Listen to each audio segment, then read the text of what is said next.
Okay, I'm here with Manuel Mutke from Germany. He's a poker pro, and I want to ask you, for how many years have you been playing poker professionally? Since 2008. Started to play the first time in 2004, I think, and got a little bit more serious 2006. And then I made content, and 2008 was like the turning point where I switched from just win a little bit to like more serious money. Then I turned into full-time pro. These days you play stakes up to 40, 80 or even higher than that. Yes. So what was it like for you for the first time to play high stakes poker? And how did you get to that point? Yeah, so to get there was a steady progress. So the big turning point was basically the first time I was in Vegas. I was with a couple of friends here, and they left early.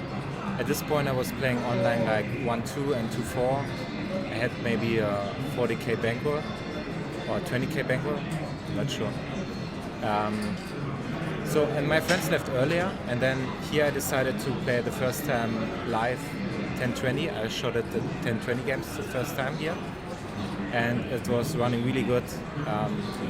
I decided to stay a little bit longer in Vegas, so I extended my stay here for 1 or 2 weeks because it was running so good. So I basically doubled my bankroll here in the 10-20 games. So then I went home. Then with the doubled bankroll, of course, I played a little bit higher games online also.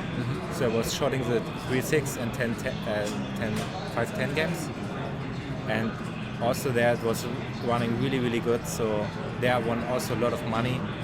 And so in a span of 1 year, already increased my bankroll a lot. And next year I was coming to Vegas again. And then I got second in a WSOP tournament, and then had And then you never had to look back then. Yeah, I had a big bankroll boost. And also the bankroll was increasing, of course, but also I think my skill got better, playing against tougher opponents and also making content a lot.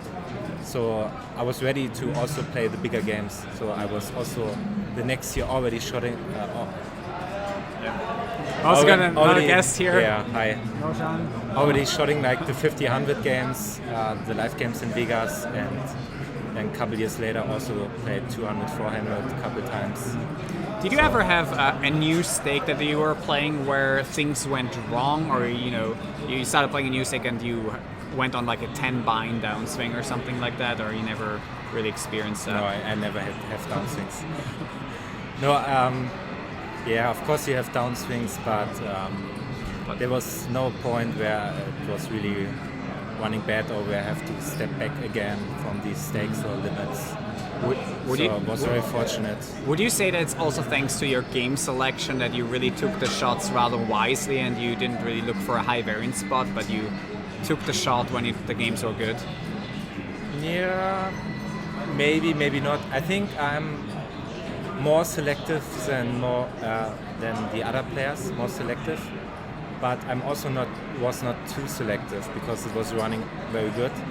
And when it's running good, you also have you feel very confident, and then you also battle a little bit, but of course not too much. You play longer sessions maybe as well.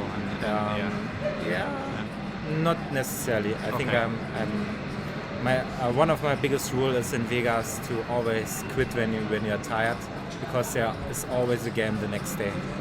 There's always running 10-20 at least, so you can always play the next day. You don't want to ruin the entire next day just for maybe playing 2 or 3 more hours. And it's not worth to play your B game in a random game. Yeah, maybe it's a high game and like couple very big fishes, then you can do it. Maybe if it's like the best game of your entire year, you might make an exception, but otherwise you stay solid. Yeah, usually I just play one day and then I go to bed. I know also one of your rules is to not drink alcohol ever when you're playing poker. That's true, right? When I'm play serious poker, yeah. Yes. But here now we're playing 1-2, no limits. You can drink. I already had a couple of beer now, yeah. Just recently you started making your own poker vlog. How did that go? I don't know yet, because only a couple days ago I started, so let's see how it works. I cooperate with BTS, Blood to Spot. It's coaching for profit site. So I'm doing coaching there and also doing the vlogs. Yeah, let's see how it goes. It's a new experience for me. I'm very happy to do it.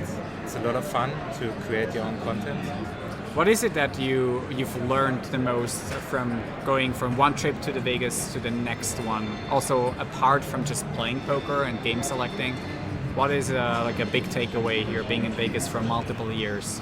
What was like your learning curve like? The big takeaway, I don't know how to answer that. It's basically just grinding what I'm doing here. I play a lot of poker every day, so it's always the same every year. So. Okay. How do you keep focus for 3 weeks, 4 weeks, 5 weeks here in Vegas? Probably motivation, and I believe in my own game and that I beat the games. Also doing a little bit sports, so just a little balance from the poker games. And my important 2 rules: don't drink and quit when you're tired. So I try to keep a constant day rhythm every day. And this helps me to stay focused every day. All right, one more question. What was your biggest hand you've ever played, and could you walk us through the process? Sure. That was in a 200-400 game. So this was, I think, 4 years ago.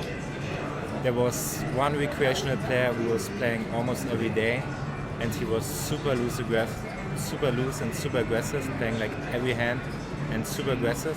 So the games were all day running around him. So we played 200-400, and I took a shot, of course, with this player in the lineup. And I had kings. The action was like somebody raised, or he raised. I 3-bet him with the kings, quite big. He called, and then there was a like low card flop. Then I bet. He raised, and of course against this kind of player you cannot fold. And he can have like lower over pairs or like just the top pair. I think the board was like 8-6 deuce or something like this. Mm-hmm. So or he can have like a straight draw, a bluff, gut shot or something like this. As I said, like a smaller overpay. So I stick it in. I 40k effective. I was playing, I think. Mm-hmm. And yeah, as I said, he was super aggressive, super loose. So you cannot fold. And he had a set. Okay, we won it once. He only wanted to run it once, and I lost the pot. So this was super unfortunate pot. It's usually when you get it in there with the kings, you think, now double up, against the super loose player. But for sure, yeah. This was super unfortunate spot, yeah. Okay. This was my biggest pot. It was 90k pot. All right, Manuel, thank you very much for the short interview. You're welcome. Best of luck at the games. Thank you. You too. If you enjoyed this interview, let me know with a thumbs up and subscribe to my channel. Also make sure to follow Manuel on Instagram and on YouTube. You can find all the links in the description below. Thanks for watching.